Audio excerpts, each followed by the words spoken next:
Like one of the biggest mistakes, really, from a purely like football perspective, not even talking about ego and politics and money, but just from a football perspective, Mbappe and Vinicius are too similar. Yeah. And one of them should leave. Yeah, and Vinicius was brilliant in that 23-24 season where they won the league and the Champions League.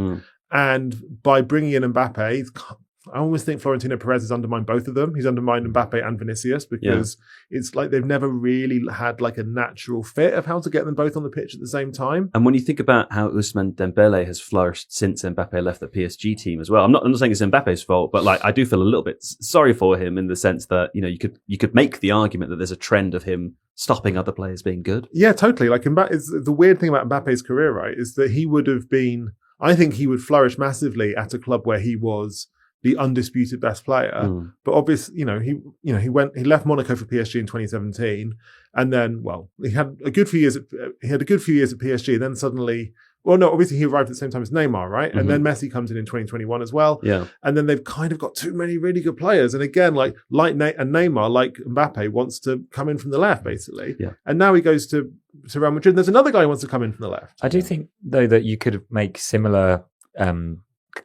points about Cristiano Ronaldo in the way that, like, when he went back to Manchester United, it kind of upset the balance of everything. Yeah. But that was when he was much older. And at Mbappe's age, that shouldn't be happening. No. But on the positional point, like if Mbappe was left-footed and preferred the right side of the pitch, it would be perfect. Oh, it'd be amazing. It'd be unbelievably good. Not. Yeah. And that's the most Real Madrid thing about it, is that they signed the player that they had to sign because they'd spent so long trying to, despite the fact that their current best player played in the same position.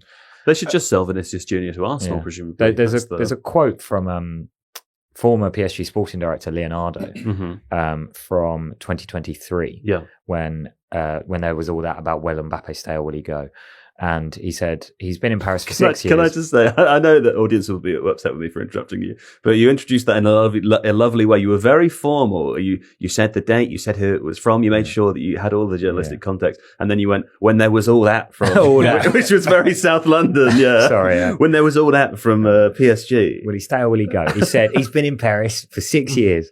And over those 6 seasons, 5 different clubs have won the Champions League, none of which had Mbappe in their ranks. Right. So, and also very much like we'll be fine without him. Maybe if they beat Arsenal, which I think they would be the favourites to do so, it's possible that PSG will win the Champions League every season that Mbappe hasn't been there since he left, right? Zlatan was similar. Zlatan never won the Champions League, and he had that thing where when he left Inter, they won it the season after, and then he left Barca and they won it the season after that. Yeah. More with the Mbappe example, that I think going back to the Ronaldo example with Manchester United is poignant, because I think that Vinicius Junior and Mbappe do want to occupy the same sort of spaces in attack, and they want to receive the ball in that sort of left channel. But I do think, without going full John McKenzie, I think it's a lot to be said about the out of possession side of things as well. Where if you did build the side around Mbappe or a single player who you can mitigate their poor defensive work rate, that's possible. But for two, especially at this, I mean, with PSG, it was 3 with Neymar, Mbappe, and Messi. But for 2 at this level, and Real Madrid, and it was the case against Barcelona last night as well. I know that Mbappe wasn't playing, but you basically, they don't press. They have a 4-4-2 mid block, and then you basically just allow the opposition to get between the lines, and then that's 2 players bypassed already, and then they're just on the remaining 8 outfielders. And I think you can't carry them like that. An underappreciated knock-on effect of that is that you end up with Jude Bellingham just shunted out to the left wing, like in a 4-4-2, and you don't get the best out of him either, who they also spent loads of money on. Yeah. Okay. I think he said in the first season as well, I can't remember who it was against, but it was a boiling hot day, and I think he said to Vinicius and Mbappe, didn't he? He's like, you guys need to run back a little bit, because he was just like having to do all the running, and then you then take out the best qualities of that player in possession as well, and it's a cascading effect. And to your point, when you've got a player like Mbappe who's maybe taking that out of the team and they don't win things, you think maybe there is a common denominator. I know you weren't suggesting with PSG that it was necessarily all on him, that they weren't winning it, but it's a factor at least. This is why I think it's so kind of depressing that they ended up having to sack Xabi Alonso halfway through the season. Is that Alonso should have been perfect for them, right? Like, he's a very modern manager. He'd won a brilliant Bundesliga title with Bayer Leverkusen. He's also a legendary former Real Madrid player, right? Like, he's not just kind of flown in from nowhere. Like, he should really deeply understand Real Madrid and the culture there. And he was the only manager, I think, with a chance of getting the players to do some work, getting the players to work off the ball, getting the players to fit into a system. And they were actually like not that bad under Xabi Alonso. They were miles better than they've been under Arbeloa.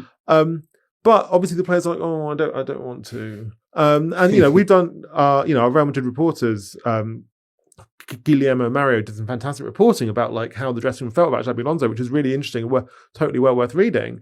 But if you go back and read that, you get a sense of like, why, you guys paid tons of money to just like, you guys have paid tons of money to be good at football for Real Madrid and be a good team. And you just don't, it reads to me like you kind of don't really want to. Yeah. And then they sacked him. And then the problem with sacking him is that by sacking him, Florentino Perez sends the message, which is, you players, you're in charge. You do what you want. I'm sorry that I tried to make you do some pressing. I'm sorry I tried to make you do some running. I'm sorry that the manager was mean to you and he didn't respect you enough. But I apologize. I've got rid of the mean manager now and you guys can do what you want. And the problem is, if you send that message to players, I'm not saying that was what Florentino Perez thought necessarily. I don't know what he thought, but that is how the players would interpret the message of Xabi Alonso being dismissed. And then if the players hear that, they're like, oh wow, that's fine. We don't have to run. We don't have to press. We don't have to track. We don't have to follow boring, annoying tactics. We can just do what we want and we're in charge now. And I kind of feel, and I can't prove this, just my feeling, but I feel like all the nonsense that we've seen in the last few months is entirely downstream from the decision to sack Xabi Alonso. Mm-hmm. That's really interesting. The players don't even seem that keen on Arbeloa anymore either. Yep. In Guillermo and Mario's report about the training ground stuff, they're saying there's a large bunch of them that are not having him. But he's just like... Maybe they should try not having a manager. Who would they have? Easy fall guy, isn't he? They can pick their own lineup. Hey, Steve, I'm thinking we should do a rondo now and then come back and talk about Mourinho because I think that Mourinho chat might be a bit longer than we thought. Yeah, why not? Yeah? We got space for it? Yeah, for sure. All right. Let's have a quick advertisement break. And when we return, we'll play and a very exciting... Now, let me tell you, Jack Pitbrook, before we started recording, told us how emotionally invested he is in the rondo. True. So stick around. And afterwards, we'll be talking about the possibility of Mourinho's return. And I'm going to go to Jack first to ask how the players will interpret that. Welcome back from the break. Let's play a rondo. Now, could this be about anything other than Real Madrid? No, it simply couldn't. And what I've done, here's the category. Today's category is Jose Mourinho's last Real Madrid game starting 11. And we can use used subs and unused subs can come later if we need a tiebreaker. So it's just the starting 11 that I'm looking for. That was a 4-2 game over Osasuna in 2013. Can it not be everyone in the squad rather than the tiebreaker? I feel like that is hard. The problem with that is that if it's everyone in the squad, then we're much more likely to get to the end. Yeah, that's fair. Like the reason it's hard is so that it's hard. Okay. Because if it wasn't hard, no one would win. Yeah. And there's a very finite number of players that it could be. So a little bit of luck involved, a lot of skill. I think it's got a good board game balance. Now, here's how the rondo works. That's the category. There's obviously multiple correct answers. We go round in a circle. If players give me correct answers, they get to stay in the rondo. If they give me an incorrect answer, they are immediately ejected. And if they take too long, a length of time that I don't like, I will eject them personally myself. The final person standing is named Rondo Del Rey. And the current Rondo Del Rey holder is Kaya from last night.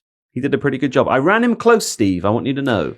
Yeah, no, that's all. That was a shambles. That game, I listened back. That game was a shambles. Come on, guys. Hopefully better today. Hopefully better today. Okay, Mark, I'm going to start with you. As a reminder, the category is players that were in the starting 11 for Jose Mourinho's last Real Madrid game over Osasuna 4-2 victory in 2013. Sergio Ramos. Sergio Ramos was not in the fixture. What? He wasn't in the starting 11. Would anyone else have gone for that? No. It was just... yeah, you might have. Oh. You might have. Okay. Ooh. Jack is deadly serious and says no. Mark, I'm so sorry.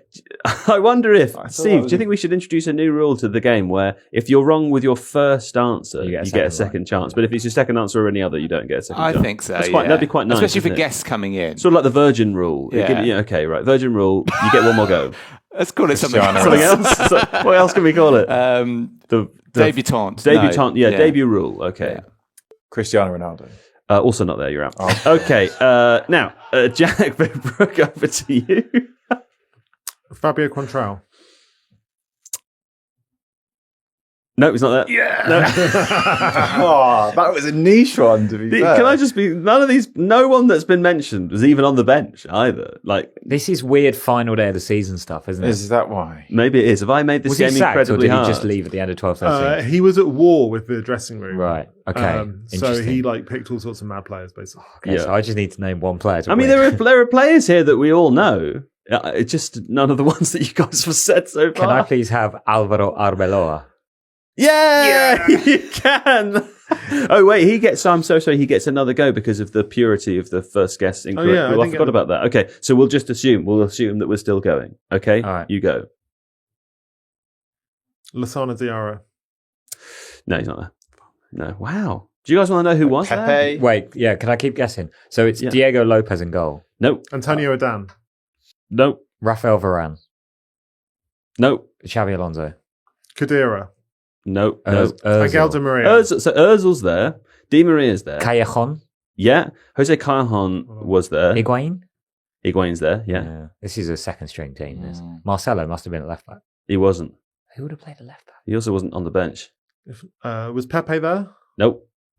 Was Raul Albiol there? Oh, I've picked a really hard one. This is an insane team. Really physically compete with the intensity that other teams can bring. Like this game's a case in point, right? Liverpool started quite well, and then they just sort of fade out of the game. Liverpool drew with Igor Tudor's Tottenham at home in a game where they went 1-0 up in the first half, and then they just kind of did nothing else in the game, and then Tottenham kept scurrying around, and then Richarlison pops up at the end of equalise, and I just think that again, it's kind of comes down to that transition where last season they were a team where the whole point of the team was to be a platform for Salah to be the best player. And they were really, really good at that. They actually reminded me in that sense of Scaloni's Argentina, where everybody's got a job and they work really hard because you've got one brilliant player and everybody works hard to make that one brilliant player be brilliant on the ball. And he scores tons of goals, you win the league. Mm-hmm. Whereas this year, they're just not that team anymore. They don't do the running. They don't have the sort of players who do, not everybody is pulling in the same direction. It doesn't feel like they have a clear strategy or identity on the pitch at all.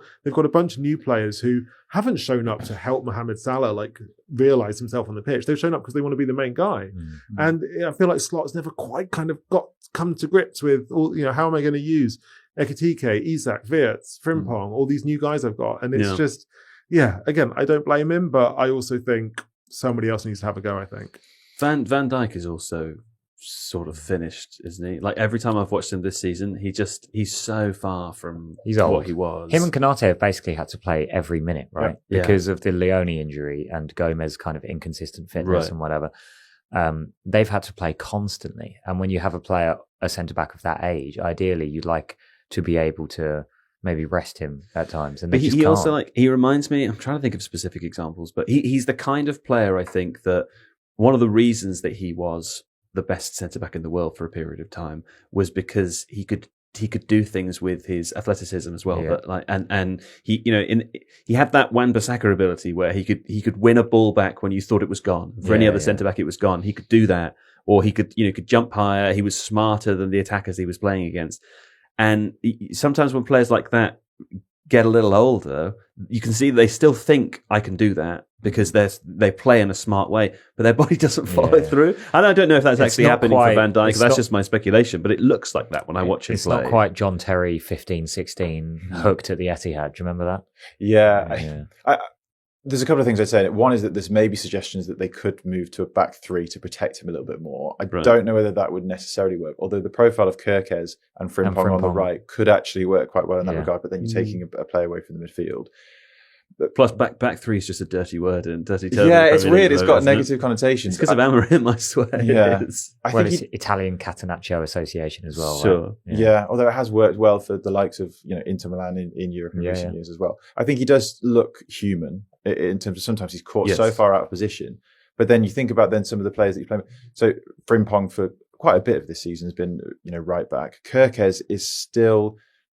I feel like sometimes he plays like he's on fast forward, where everything wants to go, and I still think that's the case defensively as well. So that's on Van Dijk's side. So he's having to adapt to sometimes play a little bit of Kirkes' role and get pulled out into these different positions. Well, can I say also that Jack mentioned before when we were talking about Real Madrid that sometimes it's as simple as realising that Kroos and Modric aren't there anymore. I agree. Trent and Robertson were so vital to Liverpool for such a long time. Yeah. For them, I mean, Robertson's obviously still there, not playing anywhere near as much, but for them to both just be gone and for the fullbacks that replace them to maybe not quite work out immediately. Yeah. That's a huge issue, isn't it? So of course Van Dijk is more exposed. Yeah, no, exactly. It's muscle memory. They normally know where everyone is at any one point, and it is sometimes just being a couple of yards too deep or a couple of yards too further forward. And then it was the case against Chelsea as well. That was the difference between the opposition getting in behind or cutting it back or whatever it is. Yeah. But I feel like sometimes it's not just that his legs have gone, or even that his legs have gone. I think it is just a half a doubt,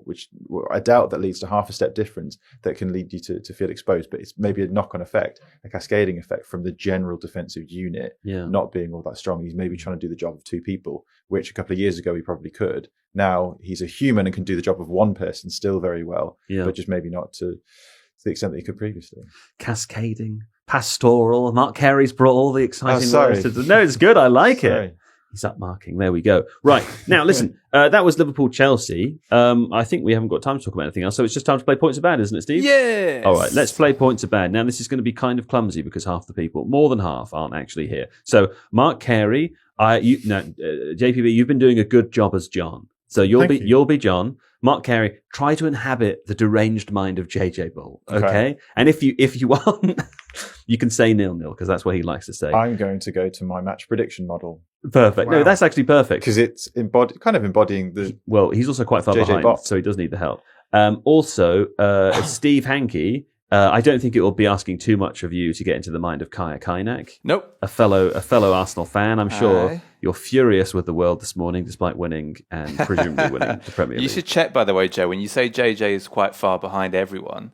Is he not that far He's behind? not that far behind everyone. Oh, wow. He had a fantastic week. Yeah. Okay, JJ won last week. There you go. Right, that does mean, Mark, that you'll be guessing last today. Okay. So your prediction model almost certainly will have to go down there, like about 5 or 6 fixtures before you're at score lines. Just getting it up and running. John had a bad week. Played as Seb. So what did he pick? He picked, he said 3-0 to Liverpool, and that was 1-1, of course. So that was the first game that we predicted for. And the second was West Ham Arsenal, to which Seb, as John said, 3-1 Arsenal. So yeah, he added 6 points. I added 5, unfortunately. That's a real shame.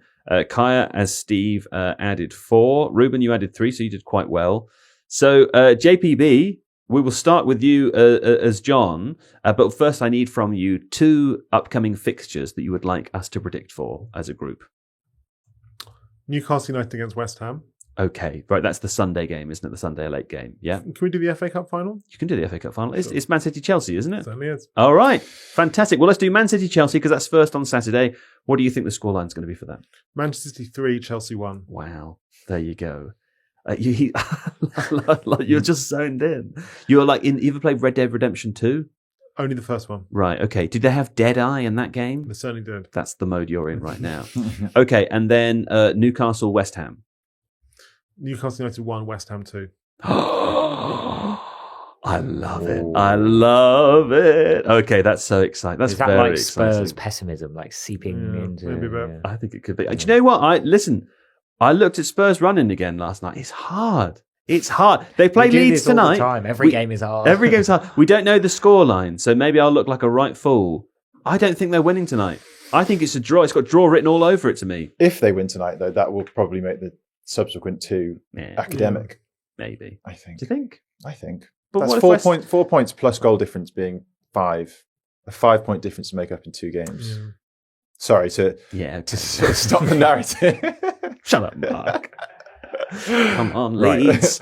Okay, fine. Right, so it's me to go next. I will say for Man City, Chelsea, I think they're going to win. I will say 2-0 Man City.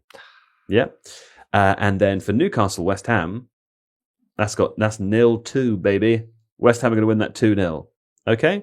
Right, next up, Steve, can you guess on behalf of Kaya, please? I can. So FA Cup final first. I genuinely think I hope you'd be genuine about it. 2-1 to Chelsea. Wow. I feel like these players will turn up in that game and just be. It's classic. If I was a Chelsea fan, I'd be annoyed by it. Absolutely. Don't over-explain it, Steve. But we're with you now. How else can you screw over Kaya? What do you think for Newcastle West Ham? 2-3 to West Ham. Oh, wow! Good Lord, I'd love that. I hope so because we're doing a live stream straight after that game. So it'd be great if it was 2-3. Yeah. Right, Ruben, you're next. I'll have 1-0 to City. Yeah. In the cup final. And then Newcastle West Ham? 2-2. Okay, God, everyone's predicting big scorelines for Newcastle West Ham. Mark Carey, it's down to you to predict as JJ. What does your prediction model or brain say? Well, it's going to have to be off the dome for the FA Cup because the prediction model doesn't work for cup competitions. Thanks for that, everybody. Of course, so I think 2-1 was left, wasn't it? So Manchester City 2. It's available, Chelsea isn't it? 1 is available. Yeah, it is. Unbelievable that that's still available after 5 guesses. But great. I was hoping that Ruben wouldn't say it. I just don't think Chelsea are going to score. That's why. And what does the prediction model say about Newcastle West Ham? It says Newcastle 2, West Ham 1. Yeah, that makes sense. Is Mark the only person that's predicted a Newcastle win? I believe, yes, that is the case. Kind of incredible, isn't it? Yeah. I thought they looked quite good yesterday against nice goal Forest. from Harvey Barnes. Looked okay. Yeah. All right, there we go. So the total scores overall, you're absolutely right, Steve. JJ is not anywhere near as far behind as he was before. He's still in last place on 151 points. I'm in second to last on 147. Good God. 5 behind John on 142, who is 1 behind Kaya on 141. And then Ruben, you are extending your lead. Unfortunately, you're out front 135. That's 6 points clear with only a few game weeks left. But of course now, don't forget, you remember the additional points, don't you? Now, I don't know if you guys know, but in Points Are Bad, there was a new element introduced this year, and that was that at the beginning of the season, all of us predicted 1 to 20 finishing positions in the Premier League. Yeah. And, for every position that you're off for every team, it's a point added. So I'm pretty excited because I remember a couple of my picks. I think I might have done okay in the league, and I think some other people will have royally it. So fingers crossed, I can move up the positions a little bit. That'll be nice, won't it? Right, okay. Mark Carey, thank you so much. Thank you for having me. Jack Pitbrook, thank you very much. Thanks for having me. Ruben Pinter, thank you. Gracias.